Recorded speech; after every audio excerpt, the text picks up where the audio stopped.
반갑습니다. 안녕하세요. 잘 지냈죠? 네. 벌써 이제 요한계시록 9장이 왔습니다. 오늘 말씀은 이제 9장 첫 번째 말씀인데요. 이거는 지금 오늘 전할 말씀 5째 나팔 불 때 있었던 일 중에서 이제 첫 번째 메시지거든요. 이게 이제 둘로 나눠지는데 첫 번째 겁니다. 무슨 말이냐면, 요한계시록은 7인으로 봉한 책의 비밀의 책이죠. 네. 그 중에서 이제 마지막 인인, 7째 인을 떼었을 때 어떻게 구성되어 있어요? 그 비밀이 7개의 나팔로 구성되어 있죠. 네. 그 중에서 8장에서 4개의 나팔이 있었고요. 9장에 이제 2개의 나팔이 있죠. 그 7은 항상 뭐냐 하면은 크게 2그룹으로 나눠지는데, 넷과 셋으로 나누고 셋은 또 둘과 하나로 나눈다고 했죠. 네. 그러니까 이제 그 7 나팔도 2그룹으로 나눠지는데, 첫째 그룹은 8장에서 뭡니까? 그 4나팔이, 처음 4나팔이 한 그룹을 형성했다는 걸 알 수 있었습니다. 네. 어떻게 알 수 있냐면은, 넷이 공통분모가 있었잖아요. 3분의 1씩 4장소가 그 환경이 파괴됐다는 것. 네. 이것이 이제 하나의 공통분모였죠. 네. 그래서 넷은 한 그룹을 형성하고요. 그 나머지 셋은 또 하나의 그룹을 형성한다는 거죠. 근데 이제 셋은 또 우리가 살펴볼 때 둘과 하나로 또 나누죠. 네. 그 남은 셋 중에 9장에 2글이 기록되어 있습니다. 그러니까 이것은 뭐냐면은, 남은 셋은 뭐라 했습니까? 8장 13절에 보면 화가 있다 했죠. 땅에 남은 자들에게. 네. 예, 그러니까 3가지 큰 화가 앞으로 남아 있는데, 그 화 중에 지금 9장에는 2화를 기록하고 있다는 거죠. 네.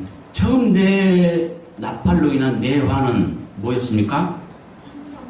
환경 파괴로 인한, 그러니까 우리에게 간접적인 재앙을 받는다 했죠. 네. 그 8장에 기록되어 있습니다. 네. 그리고 남은 화는 차원이 다르죠. 네. 이건 이제 인명피해를 직접적으로 주는 그런 어떤 재앙들인데, 그 중에서 그 셋 중에서 남은 2 재앙이 9장에 기록되어 있고, 이제 마지막 재앙은 11장에 기록되어 있죠. 네.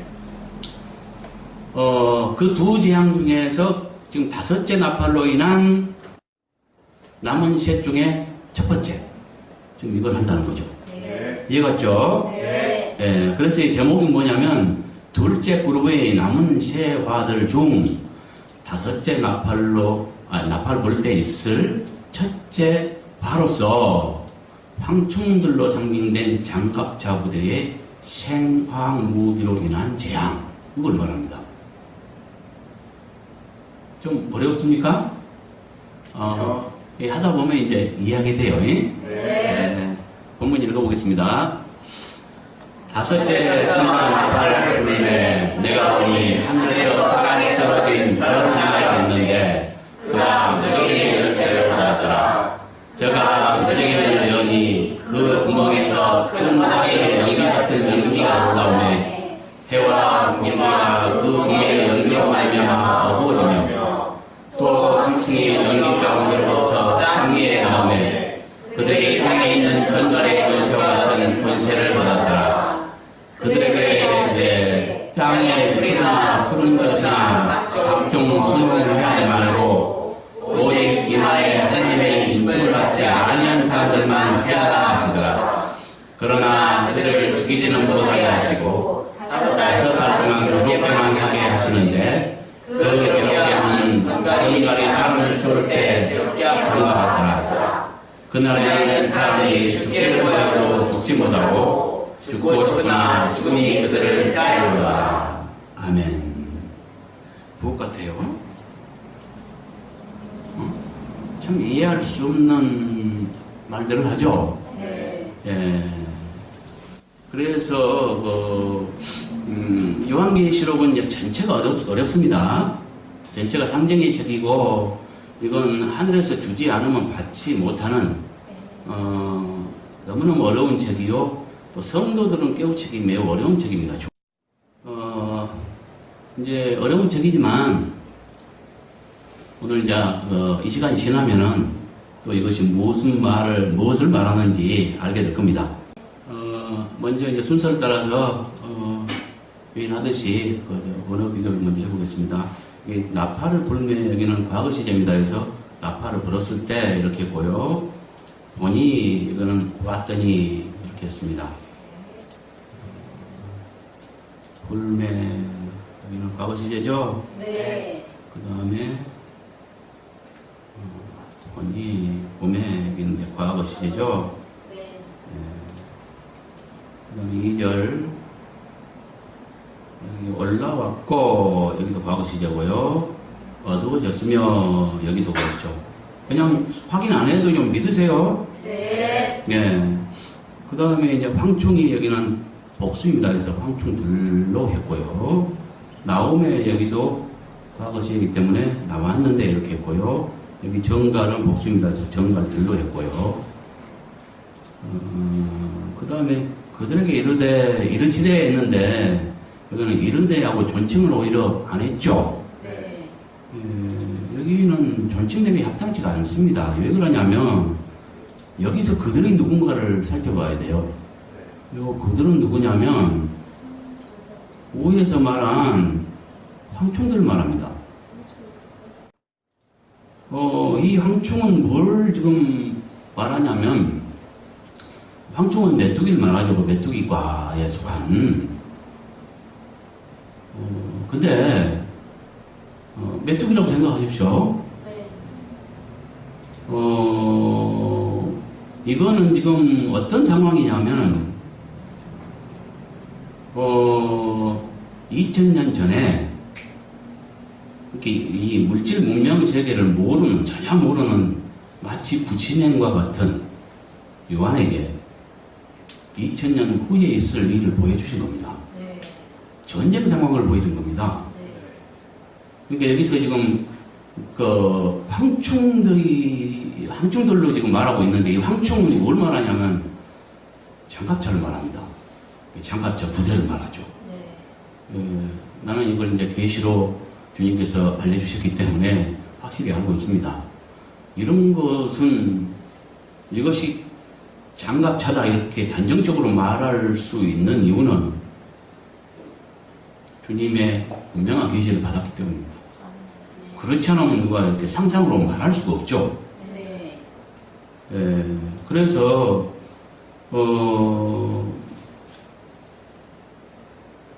그렇고 이것이 이제 종말이 때 있을 일이고요. 여기 황충 부대는 뭘 말하냐면 장갑차 부대로서 맨 끝에 보면은 그들에게 왕이 있다고 얘기해요. 아, 오늘 본문에 넣었구나. 그러니까 뭐냐면은 다섯째 나팔로 인한 세 화 중에 남은 그 첫 번째 화. 이건 이제 황충으로 인한 쏘는 고통. 이걸 말하는데 황충으로 인한 해를 말하죠.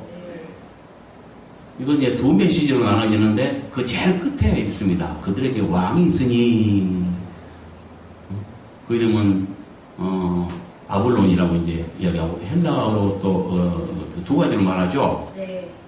아바돈이요 아울론이라 이렇게 말하죠. 네. 예. 그 두 개 다 히브리어 헬라어로 두 번 말했는데 그 두 개 다 파괴자는 뜻입니다. 그건 뭘 말하냐 하면은 종말 때 있을 그래서 세계 여러 나라를 다스린 거짓 그리스도 다른 말은 적그리스도죠. 네. 그럴 말합니다. 하나님을 대적하는 자예요. 그러니까 여기는 뭐예요? 사단의 졸개요. 사단의 군대라고 보시면 됩니다. 네. 왜 존칭해 놓은 것이 잘못됐다고 보고 이렇게 오히려 존칭을 안 하도록 이런데 이렇게 개정한 이유를 알겠죠? 네. 예. 이건 나중에 분석표를 통해서 더 자세히 설명을 드리겠습니다. 네. 하시더라 여기도 마찬가지입니다. 그래서 하더라 이렇게 했고요. 네. 5절은 한번 찾아봐야 되겠네요. 이거는 누락되어 있는데요. 네. 그들이 두 번 있습니다. 그들에 해당되는 원어가 두 번 있습니다. 근데 한 번 누락되어 있습니다. 그러나 정확히 말하면 그러나 그들에게 그들을 죽이지는 못하게 하시고 이렇게 못하게 하였고 그래야 되겠네요. 네, 그 다음에 이렇게 지금 해석할 수 있다는 거죠. 아까 몇 절 있죠? 5절. 5절에 보면요. 자, 이것이 누락되어 있습니다. 여기 이제 그들이 있죠. 네. 여기도 이제 그 자신 이것을 뜻하는 그 아우토스가 쓰였는데 그것이 복수입니다. 그러니까 그들이죠. 네. 여기도 동일한 단어가 이제 그 기본형이 동일합니다. 네. 여기도 이제 그 기본형이 아우토스가 쓰였는데 여기도 그 자신의 복수라는 얘기죠. 근데 이것이 이제 누락되어 있죠. 그러니까 뭘 말하냐면 정확히 말하면 그러나 그들에게 그들을 죽이지 못하게 하시고 여기서 먼저 나온 그들은 뭘 말하냐면 황충들을 말하고요. 나중에 나온 그들은요. 위에서 4절에 말한 이마에 하나님의 인침을 받지 아니한 자들을 말하죠. 네. 예. 그러니까 그들에게 그들을 이것은 좀 어렵잖아요. 네. 그래서 그들이 지칭하는 것이 황충이기 때문에 해석을 했습니다. 쉽게. 네. 이해가죠? 네. 웬만하면 해석을 안 합니다. 많은 그들이란 말이 동일하게 두 번 쓰였기 때문에 이렇게 해야 이제 이해가 쉽죠. 네. 그러면 여기도 하시고도 하였고로 했고요. 하시는데도 하는데 이렇게 한 이유를 알겠죠? 네. 존칭한 것이 합당치 않다는 거죠. 저 그리스도의 군대에게 존칭할 이유는 없습니다. 그렇죠? 네. 소울 여기서는 쏘았을 이렇게 했는데 이건 과거 시제이기 때문에 이렇게 했고요. 그 다음에 6절에 이 날은 복수입니다. 그래서 날들로 했고요. 피하리로다 이건 미래 시제로 지금 되어 있는데 현재 시제입니다. 그래서 피하더라 이렇게 했다는 거죠. 조금 더 찾아볼까요? 6절을 찾아볼까요? 날은 복수죠. 네. 그 다음에 뭐였죠?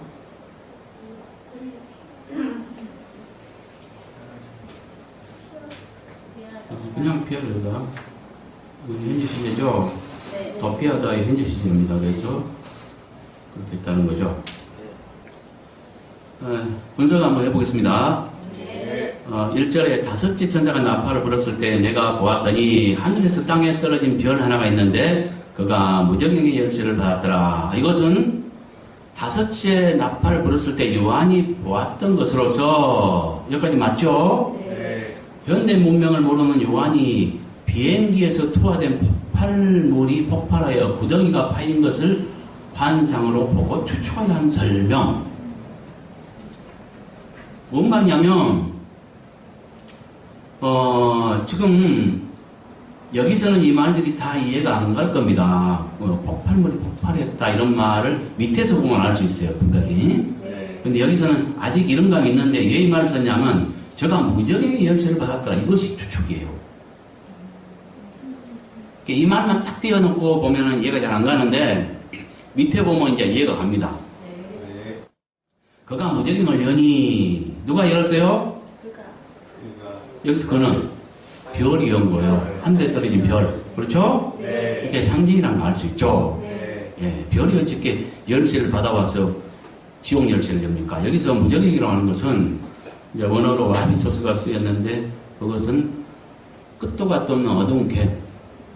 그러니까 그 지하 세계의 땅 속에 그 죽은 영혼들이 가는 악한 영혼들이 가거나 악마들이 가는 장소로 여겨졌습니다. 뭘 말인지 알겠죠? 네. 쉽게 말하면 지옥 이렇게 보시면 됩니다. 이렇게 지옥문을 열었다는 거야. 별이 열쇠를 받아와서. 뭐냐면 어떤 상황이냐면은 이건 정쟁 상황입니다. 그런데 하나님께서 뭘 보여줬어요? 요한에게 2000년 전에, 약 2000년 전에 물질 문명을 전혀 알지 못하는 요한에게 한 2000년 이상의 후에 있을 일을 보여준 거예요. 네. 그때는 말 타고 전쟁하는 시대거든요. 네. 그러니까 뭐 폭발물이나 뭐 비행기가 날아다니는 거 이런 것은 상상도 못하죠. 네. 그러니까 하늘에서 떨어진 것은 비행기에서 투하됐든 어쨌든 간에 하늘에 떨어진 건 별로 생각을 하겠죠. 그러니까 뭐 반짝반짝 했나요? 그랬겠죠. 예. 그래서 이제 별로 생각한 것 같고요. 제가 무적행을 열었다는 것은 왜 그러냐면, 보세요, 밑에. 그 구멍에서 큰 화덕의 연기 같은 연기가 올라왔다 해요. 그러니까 연기와 함께, 이 화덕이라는 말을 쓴 것은 뭐예요? 불기둥을 말하겠죠. 네. 뭐냐면, 하늘에서, 폭발물을 투하했고요. 이게 아마 비행기에서 투하했겠죠. 네. 예. 비행기는 못 봤을 거고, 비행기에서 투하된 그 물체로 추정되는 폭발물이 떨어져서 땅에 부딪힐 때 팍 폭발하면서 화덕 연기 같은, 이렇게 화덕의 연기가 뭘 말할까요? 뭐냐? 불기둥과 함께 많은 연기가 올라온 것을 말할 겁니다. 네. 그러면서 구덩이가 붕괴했어요. 그러니까 이 폭발물이나 이런 걸 전혀 지금 요한은 모르잖아요. 말 타고 전쟁하는 시대라니까요. 칼 들고 싸우는 시대. 네. 그러니까 이걸 전혀 이해를 못해요. 그런 요한에게 이 현대 전쟁 상황을 보여줘 버린 거예요. 그러니까 그는 자기가 알지 못한 것을 환상으로 보고 명 받았으니까 이제 설명해야 돼요. 네. 써야 돼요. 그러니까 자기 상식으로 쓴 겁니다. 네. 종말이 때 있을 전쟁 상황을 자기 상식으로 쓴 거라니까요. 네. 예. 이해가 갑니까? 네. 그러니까 여기서 무적행은 뭐냐면 하늘에서 별이 뚝 떨어졌는데 반짝반짝한 빛나는 것이 쭉 하나가 내려오더니 펑 폭발하면서 불기둥이 치솟으면서 연기가 좌우가면서 앞이 캄캄해졌어요. 그러면서 구덩이가 부패했어요. 네. 그러니까 뭐요?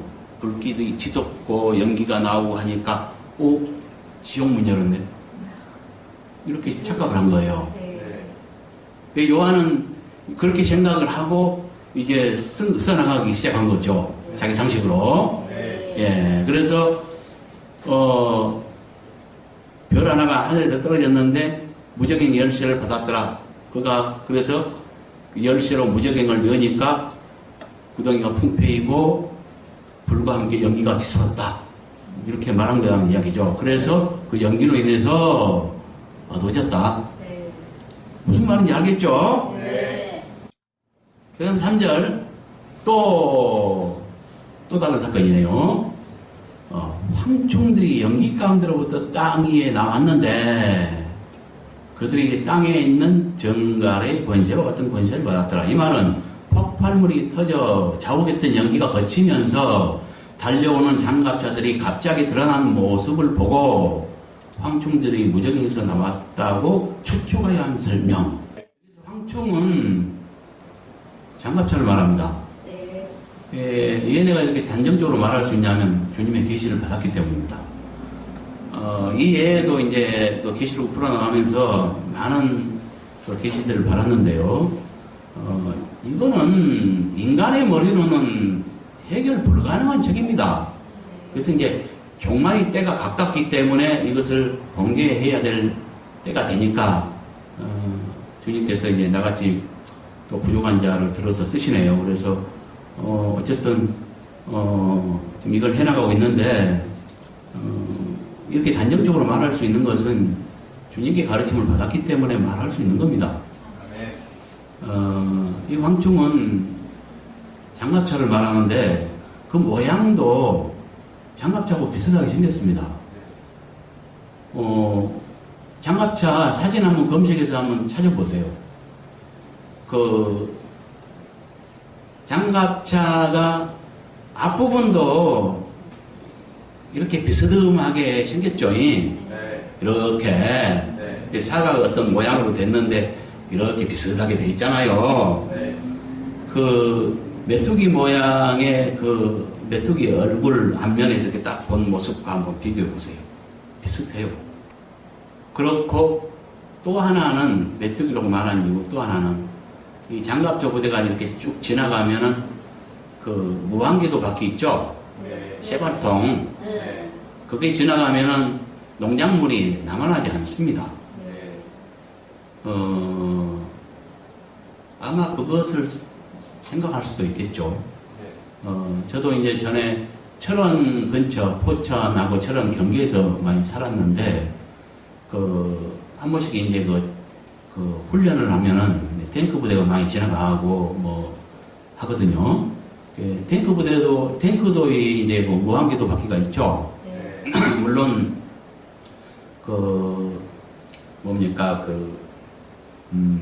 훈련용 뭐 이런 것은 고무발통을 많이 사용하긴 하지만, 마찬가지로 무한궤도 바퀴는 한번 지나가면 그 농작물이 쑥대밭이 돼요. 과거에 이제 그 어떤 저주 중에 하나로 뭐 여러 가지 질병도 있고 하는데, 요엘서 같은 데 보면은, 그 메뚜기 지향을 말하죠. 메뚜기 지향을 말하는데 구약 성경에 보면은, 메뚜기 떼가 농작물을 습격하면은, 나무나지 않아요. 요엘서 1장 1절부터 6절을 보면은, 여호와께서 부두엘의 아들 요엘에게 이르신 말씀이라. 늙은 자들아 너희는 이것을 들을지어다. 땅의 모든 검이나 너희는 귀를 기울지어다. 너희 날에나 너희 열조의 날에 이런 일이 있었느냐. 너희는 이 일을 너희 자녀에게 고하고 너희 자녀는 자기 자녀에게 고하고 그 자녀는 후시대에 고할 것이니라. 팥종이가 남긴 것을 메뚜기가 먹고 메뚜기가 남긴 것을 늑이 먹고 늑이 남긴 것을 황충이 먹었도다. 무릇 취하는 자들아 너희는 깨어올지어다. 포도주를 마시는 자들아 너희는 고갈지어다. 이는 단 포도주가 너희 입에서 끊어졌음이니 한 이족이 내 땅에 올라왔음이로다. 그들은 강하고 무수하며 이는 사자의 이 같고 그 금리는 암사자의 이 같도다 라고 기록되어 있어요. 지금 이 말씀은 뭔 말이냐면은 종말의 때에 있을 적그리스도의 군대로 인한 전쟁 상황을 말합니다. 여기도 지금 뭐라 그랬어요? 팥종이가 남긴 것을 메뚜기가 먹고 메뚜기가 남긴 것을 늑이 먹고 늑이 남긴 것을 황충이 먹었도다 라고 지금 말하고 있어요. 이 황충떼가 메뚜기 떼가 이렇게 습격을 하면은 농작물이 나무라지를 않습니다. 그래서 하나의 재앙으로 간주했거든요. 근데 여기에 적그리스도의 군대를 비유해서 말한 것입니다. 이해가죠? 네. 이거 그 짝을 맞춰봐도 적그리스도의 군대를 황충에 비유하고 있다는 것. 그러니까 이 무한궤도 바퀴가 이렇게 지나가면은 농작물이 쑥대밭이 돼요. 그것도 말할 수도 있고요. 그 장갑차의 모양이 메뚜기 모양과 비슷하다는 거. 그러니까 어떤 상황인지 알겠어요? 지금 3절 여기 보세요. 그래서 이 황충은 뭐냐면은 장갑차를 말한다는 거. 물질 문명 세계를 전혀 모르고 말 타고 칼 들고 싸우는 시대에 살던 요한에게 종말의 때에 있을 현대전을 보여줬다는 이야기죠. 그 현대전의 그 주력 무기 중에 하나인 장갑차, 이것은 모양이 황충 모양과 비슷하게 생겼습니다. 그래서 지금 이 말은 어떤 상황이냐면, 지금 위에서 2절 보니까 그 구멍에서 연기가 올라와서 어두워졌다 그랬죠. 그러니까 연기가 자국하게 올라오면서 아무것도 안 보였다가 이제 3절 상황은 뭐냐면은 전기가 쫙 거치면서 보니까 황충들이 보여요. 황충대가. 이건 이제 장갑차 부대를 말하는데 요한이 볼 때 장갑차 부대를 보고 또 황충같이 생겼다고 느꼈던 모양이죠. 그래서 이제 황충들이 이 여기서 연기 가운데로부터 땅에 나왔다 그랬죠? 네. 그러니까 뭘 말해요? 연기가 가리고 있다가 연기가 싹 없어지니까 연기 가운데로부터 나왔다니까요? 네. 이해가죠? 네. 자, 보세요. 또 황충들이 연기 가운데로부터 땅 위에 나왔는데 이 말은 폭발물이 터져 자욱했던 연기가 거치면서 달려오는 장갑차들이 갑자기 드러난 모습을 보고 황충들이 무적에서 올라왔다고 추측하여 한 설명이라는 거죠. 네. 응? 무슨 상황인지, 자, 2절 보면은, 1절에 보면은 하늘에서 별 하나가 땅에 떨어졌다 그랬죠? 네. 근데 그가 무적의 열쇠를 받아 그랬죠? 네. 2절에는 무적의 열쇠를 열었다 그랬죠? 네. 영 결과가 어떻게 됐어요? 연기가 올라왔어요. 그 구덩이에서 큰 화덕의 연기가 올라왔다 그랬어요. 그러니까 뭐요? 연기뿐만이 아니고 불기둥과 함께 연기가 올라왔을 것으로 생각할 수 있겠죠? 네. 그러면서 그 연기가 나와서 나온 결과 어떻게 됐어요? 해와 공기가 구멍의 연기로 인해서 어두워졌어요. 아무것도 안 보이게 됐다가 싹 거친 거예요. 네. 거치자 이제 뭐가 보이기 시작한 거예요? 황충들이 연기 가운데로 나왔다는 거죠. 네. 그러니까 어떤 상황이냐면 연기가 자욱했다가 딱 거치니까 황충이 보인 걸 말해요. 네. 이건 전쟁 상황이고요. 네. 그러니까 폭발물을 떨어뜨린 것은 뭡니까?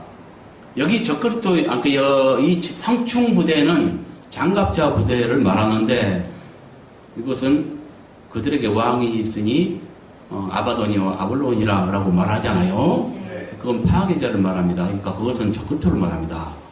그러면 황충 부대는 뭐요? 장갑차 부대인데 적그리스도의 부대를 말합니다. 네. 그렇다면 그와 싸우는 또 부대가 있겠죠. 네. 뭐 아군 적군을 떠나서 네. 그가 싸우는 그 군대가 있을 거 아니에요. 네. 그러니까 이 황충 부대로 볼 때 그의 적군이 폭발물을 투하한 것이고요. 네. 예. 그러니까 전쟁 상황에서 전쟁터에서 하늘에서 폭발물이 터졌고 그 황충 부대의 적군이 투하했다고 보고요. 네. 그 연기가 자욱했다가 싹 사라지자 황충이 보인 거예요. 네. 그 장갑차 부대는 그러니까 원래 달려왔다고 봐야 되겠죠. 네. 요한이 볼 때는 그걸 못 봤다가 이렇게 그 하늘에 떨어진 폭발물만 봤다가 연기가 자욱했다가 싹 거치면서 장갑차를 봤던 거죠. 달려오는. 그렇게 봐야죠. 네. 네, 그런 상황을 지금 말한 거예요. 네.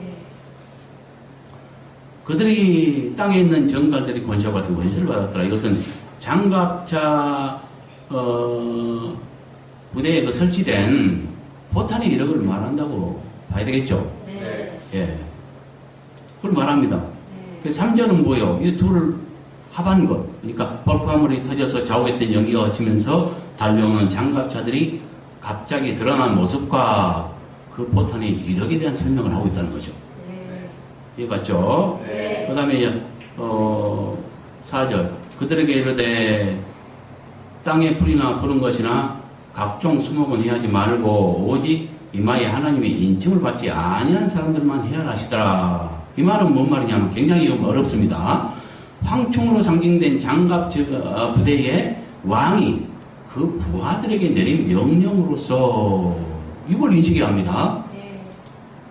대환란 때에 보호할 것들과 해칠 것들을 요한이 보았던 환상을 통해 얻은 지식으로 한 설명, 자기 지식으로 한 설명. 네. 뭐냐면 여기서 하나님의 그 전에 먼저 뭐요? 그 그들에게 이르되, 여기서 그들은 누구냐? 3절에서 말한 메뚜기 부대, 이렇게 황충 부대를 말하죠. 네. 그러니까 그들에게 누가 말했겠어요? 그의 대장인데 그건 명령은 뭐요? 상명하복으로서 이렇게 먼저 제일 윗사람으로부터 이렇게 명령하달되잖아요. 네. 직접적으로는 그 대장이 말했겠지만 이 명령을 어디서부터 내려왔겠어요? 초크리토. 네. 그렇지 않겠어요? 네. 그러니까 그들의 왕이 있으니 하면서 그 왕을 소개하잖아요, 나중에. 네. 예, 그래서 그들에게 이르되, 직접적으로 누구? 그들의 대장, 황충부대 대장. 네. 그러나 이것은 원래는 저크리토부터 내려왔을 거란 이야기지. 네.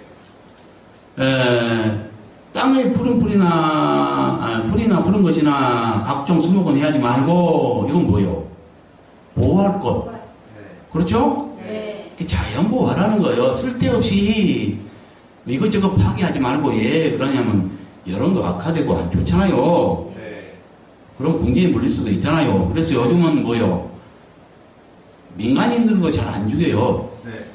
그리고 뭡니까? 정밀 타격을 하죠. 네. 그러니까 목표물을 딱 정해놓고 거기를 정밀 타격을 해요. 그래서 그 목표를 잡은 그것만 그냥 타격을 해서 제거를 한다는 거죠. 그와 같이 그래서 될 수 있으면 민간인 피해가 없도록 하잖아요. 그렇지 않으면 막 여론 악화되고 그러잖아요. 네. 그래서 쓸데없는 것을 파괴하지 말라는 거예요. 자연보호하라는 거죠. 네. 그 다음에 오직 이마에 하나님의 인정을 받지 아니한 사람들만 해야라 했어요. 이 말이 어렵습니다. 오직 하나님의 그 인침을 받지 않은 자들은 누굽니까? 이 시대가 어느 때인지를 알아야 돼요. 이 시대는 대환란 때입니다. 네. 그러면 이마에 인침받은 자들은 대환란 전에 교회 시대에 하거든요. 네. 지금도 하고 있습니다. 네. 그러니까 뭐냐면 주님 오신 이후로 인침받은 자들은 그러니까 어느 시대나 존재합니다. 그건 뭐냐면 하나님께 인침은 뭐냐면 도장 찍은 걸 말하는데 진품신앙인가 아닌가를 계속적으로 같은 어떤 원칙과 룰을 적용하여 각 사람의 신앙심을 알아보기 위해서 달아보는 시험입니다. 네. 그러니까 모든 자들을 시험해 보는 거예요. 뭐냐면 우리가 처한 환경에서 여러 가지 악한 환경이 있잖아요. 네. 그런 가운데서 제가 어떻게 행하나 보자 하고 달아보시는 거. 그래서 거기에 옳다 인정함을 받을 때 생명의 멸망을 준다고 야고보서 1장에 분명히 얘기하잖아요. 네. 이게 시험이 두 가지가 있는데 뭐요? 우리 욕심에 이끌리는 시험 이건 하나 말하고 그건 받지 말아야 돼요. 네. 그러나 하나님이 준 시험을 또 하나 말하죠. 네. 그것은 뭐요? 주는 목적이 옳다 인정함을 받은 자들에게 생명의 면허를 주기 위함이라고 말하고 있잖아요. 네. 그러니까 시험의 목적, 하나님의 시험은 그 목적이 뭐예요? 상 주려고. 네. 이렇게 여기 인정을 받아야 돼요. 근데 계시록 7장에 우리가 봤죠. 7장에 보면은 그 동방으로부터 이렇게 동쪽 해돋는 곳으로부터 그 천사들이 올라왔고 하나님의 도장을 가지고 올라왔고 그 하나님의 종들에게 막 도장을 찍기 시작해요. 그 인침 받은 자가 14만 4천이라고 이야기하죠. 네. 14만 4천은 뭡니까? 계시록 14장에 보면 똑같은 걸 말합니다. 7장에 있는 14만과 14장에 있는 14만은 똑같습니다. 계시록은 둘로 쪼개져서 전반부와 후반부로 나누는데 전반부에 한번 말한 걸 후반부에 다시 반복하고 있다는 거죠. 네. 후반부 12장부터는 11장까지 말한 것을 다시 자세하게 말해주는 거예요. 네. 7장에서는 매우 어렵게 말해 놓고 있어요. 14만 4천에 이마에 도장을 찍는데 그들이 이스라엘로 상징해서 말하고 있습니다. 그래서 12지파로 상징해 말하고 있는데 그것은 3절에 보면 7장 3절에 보면 하나님의 종들의 이마에 인쳐요. 4절부터는 뭐라 했어요? 그 14만 4천을 갖다가 이스라엘 민족으로 상징해서 말하고 있어요. 그러나 3절에서 보면 4절에 이스라엘의 14만 4천은 3절에서 보면 하나님의 종이라는 것. 지금 이스라엘을 하나님의 종이라고 말했느냐? 없습니다. 그들은 예수 그리스도를 인정하지 않습니다. 그렇기 때문에 하나님의 종으로 말할 수 없다는 것. 그러니까 거기서 정체는 누구냐? 도장 찍힌 자들의 정체는 하나님의 종들이고 3절에 말한 종을 4절에서는 비유로 상징으로 말하고 있다는 거죠. 그렇게 이해해야 돼요. 그러니까 이스라엘이 아니라는 것. 거기 보면 14만 4천을 도장을 찍죠. 그들은 14장에서 보면은 그들의 정체가 어떤 자냐? 흠이 없게 된 자. 어린 양이 어디로 인도하는지 따라가는 자. 죽음의 길이라도 따라가는 요한 같은 자. 12 제자를 시험할 때 어찌 됐습니까? 다 배반했죠? 요한만 그 자리에 지켰잖아요. 그러니까 어린 양이 어디로 인도하는지 따라가는 자라는 것은 죽음의 길까지도 인도하거든요. 그리고 시험해 보시거든요. 12제를 시험하듯이. 근데 요한같이 정절을 지킨 자, 그런 자가 인정받은 자라니까요. 첫 열매로. 인정받은 자가 뭐요? 열매가 두 종류죠. 이긴 자가 두 종류죠. 크게 정확히 말하면 믿는 자는 승리자와 패배자로 나눠집니다. 거기서 이긴 자만 천국에 간다고 분명히 말하고 있죠. 계시록 26장 7절에 그들이 상속받잖아요. 그러니까 많은 믿는 중에서 이긴 자가 돼야 하나님의 천국에 들어갈 수 있고, 그 이긴 자는 또 둘로 계시록의 7장에서 또 둘로 말하고 있는데 14만 4천에 도장 찍힌 자와 또 한 종류가 있죠. 흰 옷 입은 큰 무리. 이 두 종류로 말하고 있어요. 둘 다 이긴 자예요. 이해가요? 네. 요 입맞은 자가 누구라는 걸 깨달아야 돼요. 이 14만 4천은 절대 상징이 아니라는 것. 계시록 14장 4절부터 5절에 보면은 이 사람들은 하면서 그 14만 4천이 어떤 자인 것을 설명하죠. 여자와 더불어 더럽히지 아니하고 정절이 있는 자라. 여자와 더불어, 그 여자는 뭐냐, 음료를 말합니다. 거기서 여자는. 그러니까 음료들과 놀아나지 않고 신앙의 정절을 지킨 자. 그게 뭘 말하냐? 음행이 뭐예요? 여기서는 영적 음행을 포함합니다. 명예를, 하나님의 명예를 오직 이해해야 되는데 자기 명예를 이해하거나, 이제는 뭐요? 주님이 나를 위해서 대신 죽었으니까 주를 위해 살아가라고 분명히 성경에 이야기하고 있는데 자기를 위해 사는 자 믿어도 이런 자들이 음료라고 얘기합니다. 그런 음행한 자들은 이긴 자가 되지 못하고 바벨론으로 얘기하죠. 그래서 바벨론 심판에 들어가고요. 그러니까 주님이 계시록 18장 4절에 보면 내 백성아 거기서 나와. 거기서는 바벨론을 말하는데, 예, 주의 종이 주의 백성들이 바벨론에 있어야 합니까? 바벨론에 나오래요. 내 백성아 바벨론에서 나오래요. 그러니까 바벨론에 있었던 거죠. 하나님의 백성들은 있는 장소는 교회인 것입니다. 근데 왜 바벨론에서 나오라 하냐고요. 종말의 때에는 교회가 바벨론화 되어버립니다. 배도 시대가 되고요. 배도 사건이 일어나고요. 그걸 깨달아야 돼요. 여기서 인친자들은 두 종류의 이긴 자들 중에서, 알복들 중에서 천열매라고 분명히 계시록 14장에 이야기하고 있습니다. 이 14만 4천은 천열매라고. 천열매는 만물을 말합니다. 하나님의 것을 원래 구약시대부터 지목했어요. 그래서 만물은 하나님 것을 정해놨잖아요. 그러니까 쉽게 말하면 뭐요? 천열매란 많은 아들들 중에 계집아이가 있고 사내아이가 있죠. 네. 사내아이는 강한 자를 상징하고 강한 자는 이김의 조건이 된다 했죠. 네. 예, 그래서 그 교회가 하는 일은 뭐냐? 주의종들이 하는 일은 뭐냐? 사내아이 낳는 일을 하는 겁니다. 그걸 계시록 12장에 교회를 여자로 비유해서 말하고 있어요. 여자가 하는 일은 애 낳는 일이에요. 그러면 용으로 비유된 사단은 하는 일이 뭐냐? 삼키는 거. 네. 이렇게 사내 아이를 너무 삼켜요. 다시 말해서 이긴 자를 패배시키는 일을 해요.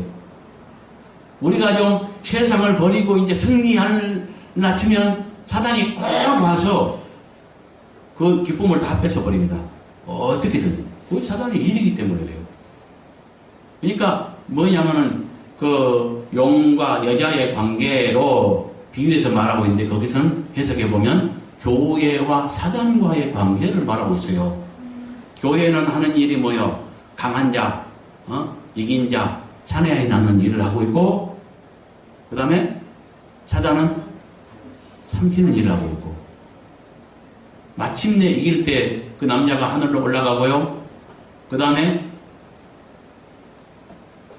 용이 길을 쓰고, 그를 삼키려고 했지만, 이긴 자가 딱 탄생했을 때 어때요?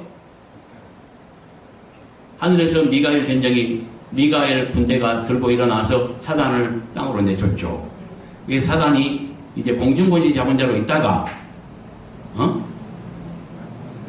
길을 쓰고 이긴 자가 탄생하지 못하도록 삼켰는데도 목숨 걸고 하나님을 사랑하고 형제를 사랑하는 자들이 한 무리가 하늘로 올라갔어요. 소수의 무리가. 그러자 미가엘 군대가 일어나서 그 증거가 있거든요. 이겼기 때문에 눈에 의해 된 겁니다. 이 싸움이란 것은.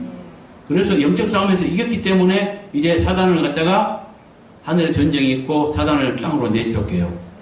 그러면 이제 사단이 뭐예요? 그 여자 때문에, 여자가 사내아이를 낳았기 때문에 내가 내쫓겠다. 그러면서 여자를 원망하면서 이제 여자의 남은 자손을 괴롭히려고 딱 바닷모래에 섰죠. 이것이 대환란입니다. 그러니까 하늘에서 이제 쫓겨가지고 갈 곳이 없게 되어버렸고 자기가 때가 얼마 이제 불구덩이에 들어갈 때가 심판의 때가 얼마 남지 않았다는 것을 인식하고 사단이 성이 났어요. 화가 났어요. 그래서 휴거되지 못한 남은 자손을 겨냥해서 이제 그들을 괴롭히려고 탁 준비한 것. 이것이 대환란의 시작입니다. 그것을 계시록 12장에 말하고 있다는 거예요. 뭘 말하는지 알겠어요? 네. 그러니까 두 종류의 인물이 있는데 천열매라는 것은 하나님이 지금 우리 농사 짓고 있는데요. 지금 이 교회 안에서 농사 짓고 있어요. 그러면 이제 세 종류가 있겠죠? 신앙의 패배자가 있고 승리자가 있는데 승리자가 또 둘로 나눠요. 하나님의 농사 중에서 맨 먼저 익은 물이 이가 천열매고 나머지 이제 본격적인 추수에 들어갈 자들 이들이 뭐요? 익은 곡식이라고 하죠. 그러니까 천열매와 익은 곡식. 계시록 14장에 그 두 종류의 열매를 얘기합니다. 천열매와 익은 곡식. 그러니까 익은 곡식은 많겠죠. 계시록 7장에 보면은 그 수를 얘기하는데 아무나 셀 수 없는 큰 무리, 흰옷 입은 큰 무리. 이것이 익은 곡식이고요. 계시록 14장에 익은 곡식이고요. 그 다음에 14만 4천의 입맞은 자, 이 자들은 뭐예요? 천열매라고 얘기하잖아요. 여기에서 입맞은 그 하나님의 이렇게 종들의 이마에 하나님의 도장 찍힌 자들은 누구를 말하냐? 천열매로서 14만 4천을 말한다는 거예요. 이 수는 아담부터 세상 끝까지 중에서 모두를 통틀어서 14만 4천 뿐이에요. 그러니까 살아있는 자 중에서 몇 명 안 되죠. 그러니까 오늘날 교회들이 착각하고 있습니다. 지금 믿는 이들이 대부분 하늘로 올라간다고 착각하고 있지만 절대 그렇지 않습니다. 깨어있는 소수의 무리만 올라가고 죽은 자까지 합해서 천열매의 복을 받을 자들은 14만 4천으로 정해놓고 있습니다. 그러면 대다수의 믿는 이가 그대로 대환란 때 남겨진다는 거예요. 그래서 그 중에서 그러니까 그 남겨진 자들을 갖다가 마태복음 25장에서는 미련한 천이라고 얘기하죠. 대부분이 미련한 천에 속한 거예요. 그러니까 주님 보시기에. 알겠어요? 뭔 말인지? 이런 것들에 대해서 누구도 반박 못하도록 계속해서 증명해 나갈 것입니다. 성경 전체를 들어서. 그냥 하는 말이 아니에요. 100가지도 두드러 맞춰보고 이리 맞춰보고 저리 맞춰보고 맞춰봐도 이걸 부인할 수 없습니다. 뭘 말인지 알겠어요? 그러니까 여기서 입맞지 않은 자들만 해야라. 이것은 뭐요? 이 시대가 어느 시대인가를 깨달으세요. 그러면 답이 나와요. 이 시대는 올라갈 자 올라가 버리고 남은 자들에게 남은 자들이 화를 받는 시대입니다. 대환란 시대입니다. 그러니까 올라갈 자는 이미 올라갔다니까요. 하늘로 1차 천열매 14만 4천은 휴거돼 버리고 땅에 남은 자들에게 있는 화를 말해요. 그 첫 번째 화를 말합니다. 시해화가 있는데. 그러니까 휴거되지 못하고 대환란 때 남겨진 자들에게는 시해화가 있습니다.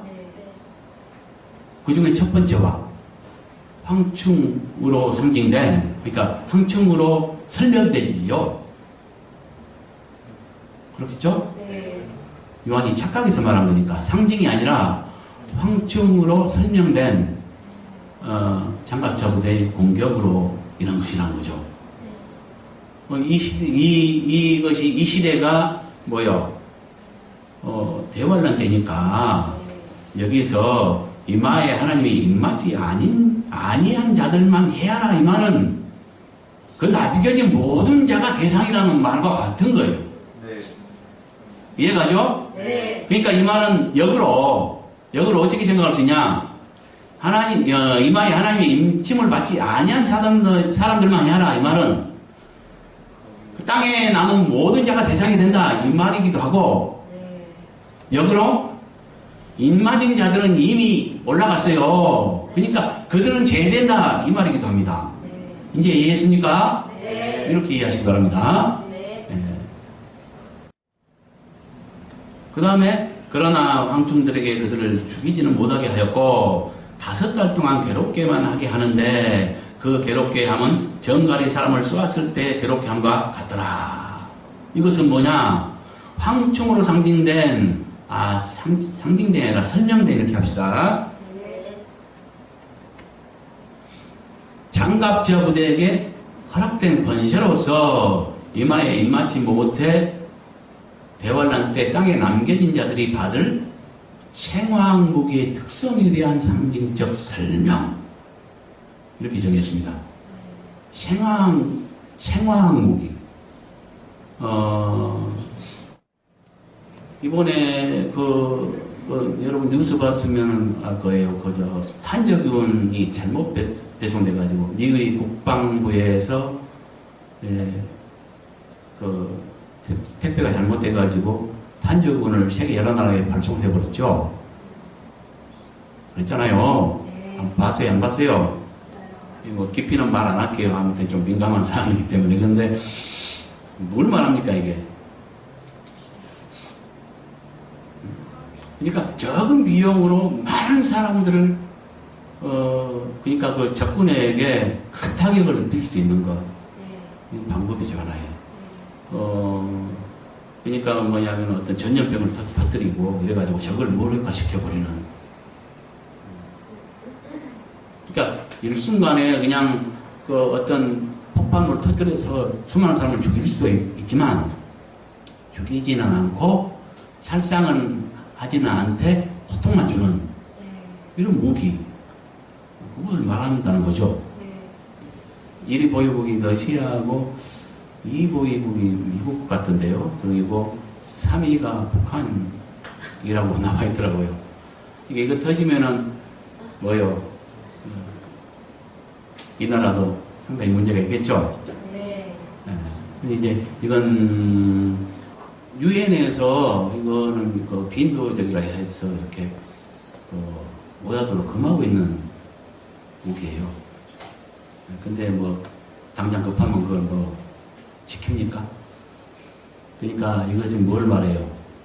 마지막 때 이런 무기가 사용된다는 것을 미리 예고했네요. 주님은 나에게 이제 비유로 말씀을 하셨지만 차루탄이라고 알려주셨어요. 그러니까 뭐냐면은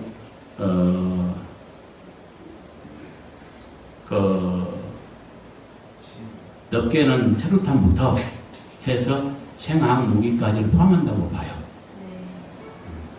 그러니까 여기서 5살 동안 괴롭게 했다. 이것은 꼭 5달을 말하지 않습니다. 그러니까 여기서 상징된 말이라고 봐야죠. 오랜 기간 동안 죽이진 않고 고통만 주는 것. 그러니까 그 생화학 무기의 특성을 이렇게 비유적으로, 상징적으로 말했다고 볼 수 있죠. 그리고 괴롭게 하면 정갈이 사람을 쏘았을 때 괴롭게 한 것 같아요. 이건 이제 생화학 무기의 특성을 지금 말한 거죠. 그 날려낸 사람이 죽기를 구하여도 죽지 못하고 죽고 싶으나 죽음이 그들을 피하려다.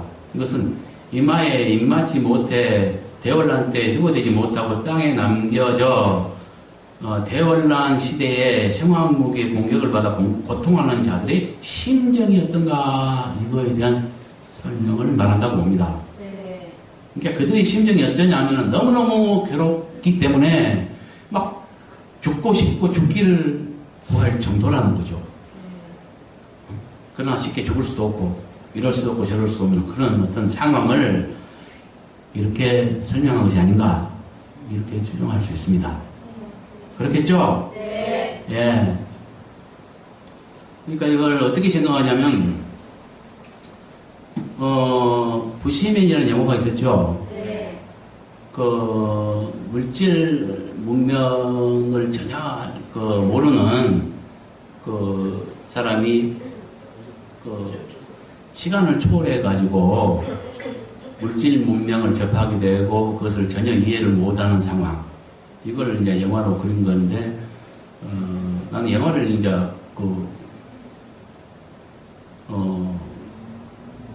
주님 믿고는 몇 편 안 봤습니다. 근데 어떻게 부시면은 보게 됐어요. 근데 거기 보니까는 뭡니까 그랬구나.